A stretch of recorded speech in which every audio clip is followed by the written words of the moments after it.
इसमें अंतर क्या है वो समझने की जरूरत है। मेरे समय में हमने पंचायती राज संस्थाओं को 20 लाख रुपए तक के खुद काम करने का अधिकार दिया था।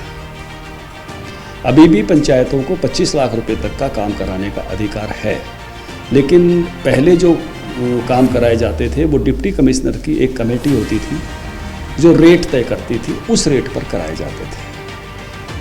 लेकिन अभी सरकार की सोच ये बनी है कि अगर टेंडर प्रक्रिया लेके आते हैं तो एक से अधिक दावेदार उसमें प्रतिभागी बन सकते हैं। हो सकता है कोई काम जो एक व्यक्ति को हम कहें, वो कहे कि इस रेट टेंडर के हिसाब से मान लो वो काम 10 लाख का बनता है, तो टेंडरिंग की प्रक्रिया में कोई ऐसा भाई भी आ सकता है जो कहता है मैं 9.5 में कर सकता हूँ। इतना ही फर्क है और इसमें कुछ अंतर नहीं है।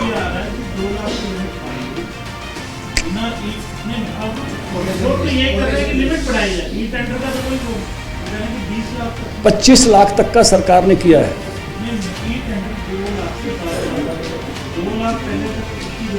गुप्ता जी, मैं इस विषय का मंत्री रहा हूँ। पहले क्या काम था वो भी मुझे मालूम है, अभी क्या हुआ है वो भी मुझे मालूम है।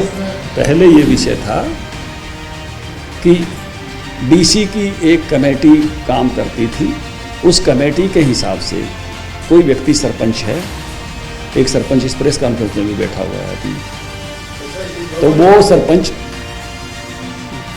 पुराना सरपंच है, अभी का नहीं है, तो वो सरपंच उस हिसाब से जो डीसी के रेट थे सीमेंट के, ईंट के, मजदूरी के, उसके हिसाब से किसी गली का हिसाब लगाता था और उस हिसाब के हिसाब से जो पैसे बनते थे जेई और सरपंच मिलके किसी भी एक साथी को काम दे सकते थे।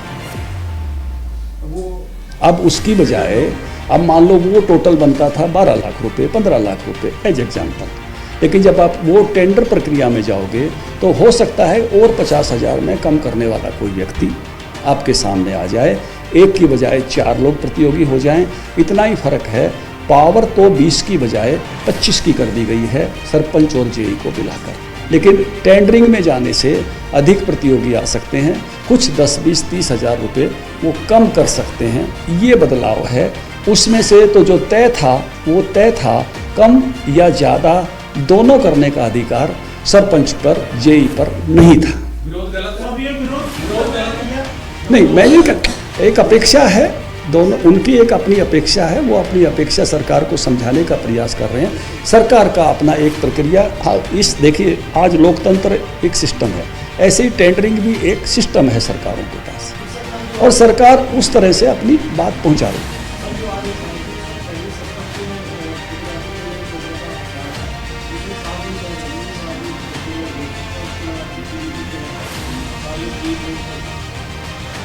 देखिए, हमेशा इसकी निगरानी तो ऊपर की इकाइयां करती हैं, एमबी भरी जाती हैं, उससे ऊपर की इकाइयों पर शिकायत भी होती है, टेस्टिंग भी होती है, उस सबके बहुत सारे प्रोसीजर हैं। ऐसा नहीं है कि निगरानी तो हमेशा सदैव रहती है।